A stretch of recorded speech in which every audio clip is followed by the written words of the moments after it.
Yes bakunzi b'u Rwanda TV1 turi kuza tubateye igitondo ciza, igitondo cy'umugisha ku bakunzi b'u Rwanda TV1.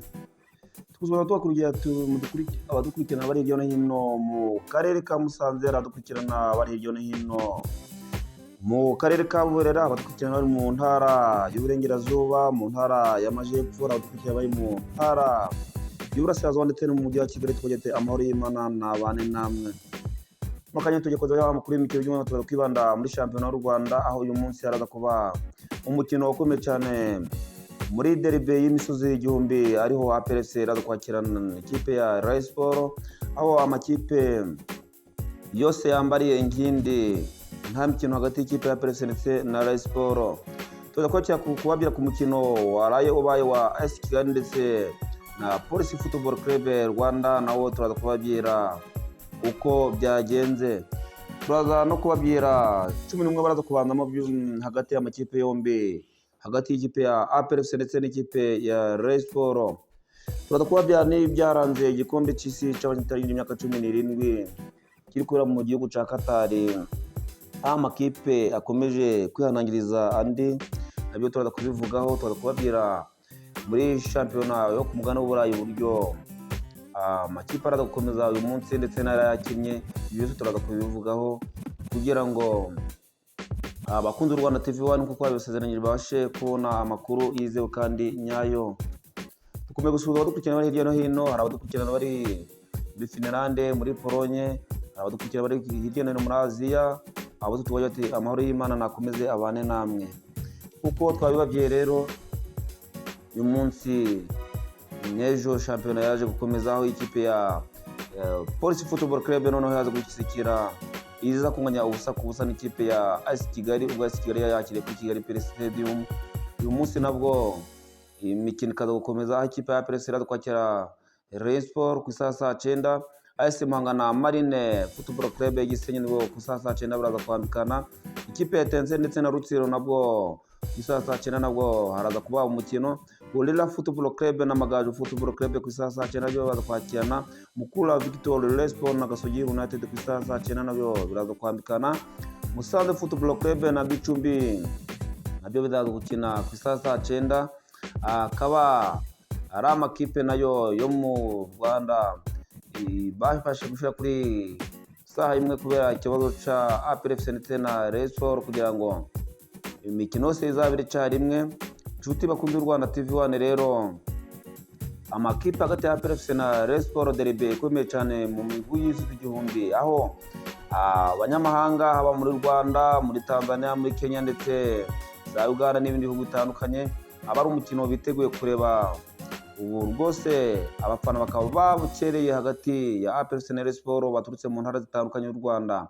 Bamwe bakaba baraye mu mujyi wa Kigali, abandi bakaba bari kugenda muri iki gitondo turi gukora ikiganiro. Ikipe ya APRFC rwose uko twabibabwiye, hagati ya APRFC ndetse na Rayon Sports, ikipe Rayon Sports muzamu ryayo rwose haza kuba harimo umuzamu wa Pavel Nzira, Prince Musore nawe akaba ari mu kibuga, Serumogo nawe akaba ari mu kibuga, Yusidian nawe akaba ari mu kibuga, niyo nzima Olivier Sef nawe akaba ari mu kibuga, Ndayishimiye Richard nawe akaba arabahabaye, Obedi Bigirimana nawe arabahabaye, Guratambe Umurundi nawe kabuhare mu kipe ya Rayon Sports arabahaye, Aziz Bassan nawe rwose arabahabaye, Yves Habimana akaba ari we rutahizamu ndetse wa Rayon Sports, akaba ari we rutahizamu wa Rayon Sports itezeho byinshi, iteye kugira ngo irebe uburyo araza kuyikorera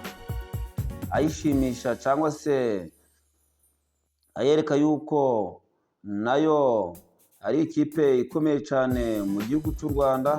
Ikipe ya Rayon Sports rwose ikaba ifite imvune nyinshi cyane muri ba rutahizamu bayo, ariko uyu munsi nayo ikaba yiteguye kugira ngo irebe uburyo igomba guhangana n'ikipe zitandukanye, hagati y'ikipe ya APRFC ibandamo abakinnyi bayo 11 twabaye haruguru.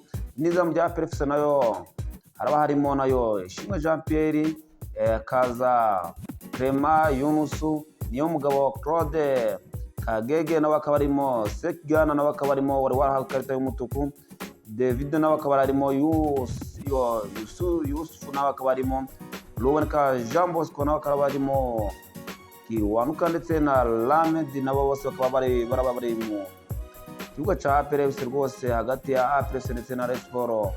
Rwose akaba ari amakipe yiteguye kugira ngo ashimishe abafana bayo kuri uwa gatandatu ku isaha saa 9. Tukaba tukurarikiye abafana b'amakipe yombi, haba ikipe ya APR FC ndetse na Rayon Sports, kugira ngo bose baje muri stade Amahoro i Remera, stade twubakiwe n'umukuru wacu nyakubahwa Perezida wa Repubulika Paul Kagame mu manda ye twamutoreye. Akaba ari stade nziza cyane, stade y'icicirizo yakira abantu bagera ku 45,000 bicaye neza. Tubwiye abafana bari hirya no hino mu gihugu ndetse n'abari hanze y'igihugu ati mwitabire umukino, mwerere umukino mwiza cyane. Uyu munsi amakipe yombi arabaha umukino mwiza cyane kandi uryoheye ijisho. Uko twabibabwiye rero, uyu munsi amashampiyona yakomeje kuri uyu munsi wa gatanu, ikipe ya muri Espagne, ikipe ya Elche yaje gukunganya na Real Sociedad igitego kimwe ku busa. Mu gihugu cy'Ubudage naho imikino yakomeza, Werder Bremen yatsinze ibitego 2-1 Wolfsburg. Mu gihugu cy'Ubutaliyani naho Pisa yatsinze igitego kimwe ku busa Cremonese.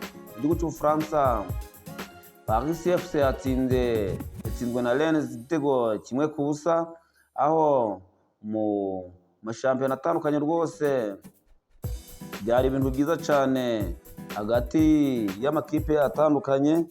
Akaba ari abantu bari baryohewe bategereje shampiyona zitandukanye hirya no hino ku mugano wa by'umwihariko mu gihugu cy'Ubwongereza, mu gihugu cy'Ubufaransa, mu gihugu cya Espagne, mu gihugu cy'Ubutaliyani. Akaba ari abantu bari abafana bo hirya no hino ku isi bari banyotewe kugira ngo barebe uburyo amakipe rwose agomba gushimisha abafana bayo.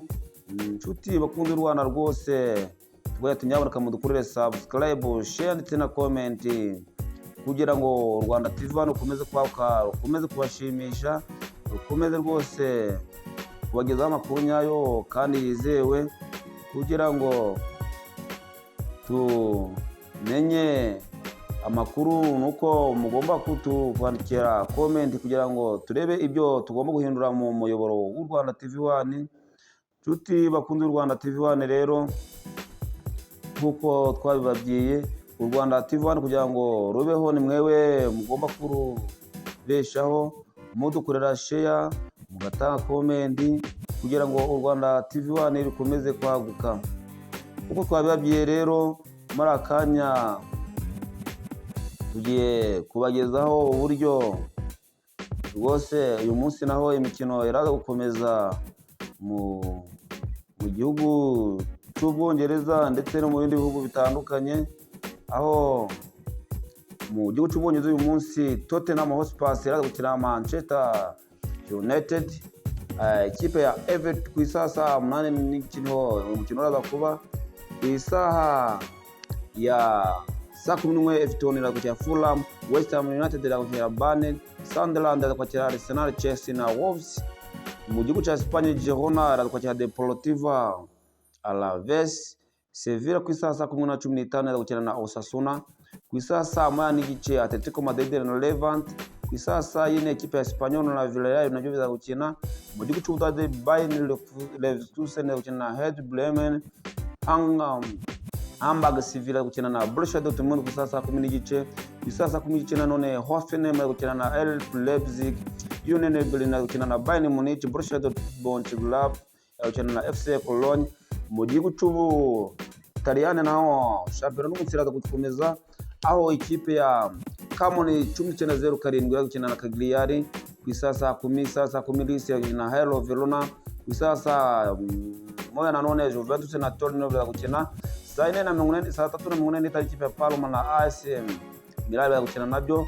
Mu gihugu cy'Ubufaransa Marseille gukina na Brest. Ku isaha ya saa 2 zuzuye Le Havre gukina na Nantes. Ku isaha saa 4 nabwo ikipe ya Monaco gukina na Rennes.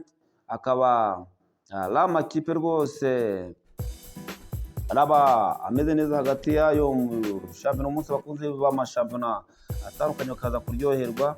Akaba ari amakipe hagati ya ya mashampiyona atandukanye mu gihugu cy'Ubufaransa, mu gihugu cy'Ubwongereza, akaba rero bimeze neza cyane.